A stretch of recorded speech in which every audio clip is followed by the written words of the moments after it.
Zdravím vás opäť na svojom YouTube kanáli Chlapec z dediny. Malá Čína mi začala z ničoho nič prestala mazať. Tak som išiel proste lopaticky, dal som teda spojkový bubon, šnek a kontroloval som šnek v porádku, bubon v porádku, čerpadlo v porádku, dal som dole hadičky, či to nie je pripchaté, všetko bolo v porádku. A pozerám, prečo mi nedáva olej. Nádobka plná. Tak som potom dal dole toto a ukážem vám, čo sa tam skrýva. No, keď dáte toto dole, tu sa skrýva ovzdušňovák. Nevím, kto bol konštruktérom tejto píly, ale to konštruoval úplne na prd. Vy, ak pílite, to idú píliny a presne tuto to je celé ubrblané. To je taký, akéby, neviem, jak to povedať, akéby porovaný plast, alebo také niečo, to je taká blendička. Vnútri je taký gumený, taký akéby jazyček, čo keď to vytvorí pod tlakom, sa otvorí, napustí tam znova vzduch, aby to vedelo fungovať. Toto bolo celé zapchaté. Dal som to ven, vyfúkal, vyčistil a píla fungovala bez problémov.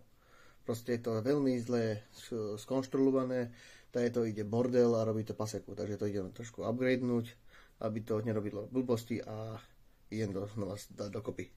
No, takže nemám to ako upgradenúť, lebo kebyže sem nám takto tmel, a dám tmel sem, aby sa nešiel bordel, zase by to bolo také dosť na chuja, kebyže to ste znova zdemontovať. Takže to bohužiaľ musí nehať takto, ale po každom pílení tento sosah musí ísť dole a toto vyčistiť. Ukážem vám, jak to tam vyzerá znútra. Takže takto to ako vyzerá znútra.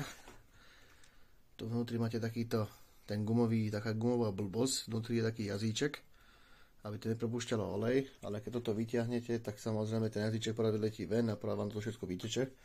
Táto blbosť tam musí byť. A hovorím, je to také, akéby niečo, akéby taký porovatý plast, alebo čo to má byť, neviem, čo to je. A toto dýcha. Takže toto treba furt vyfúkať s kompresorom a čistiť. Voľako to treba vylúpnúť ven. Vidíte, teraz som to dal ven a už z toho slzí olej. Takže podstate som sa s tým Číny známe, že to furt vyteká. Ako je to veľmi zle skonštruované, takže keď vám náhodou zle maže píla, treba ísť po vzdušňováku. Takže ak vám táto informácia bola napomocná, poprosím odber, lajček, zdieľajte, nech sa toto dostane všetkým a uvidíme sa pri nejakom ďalšom videjku. Zatiaľ. Čaute.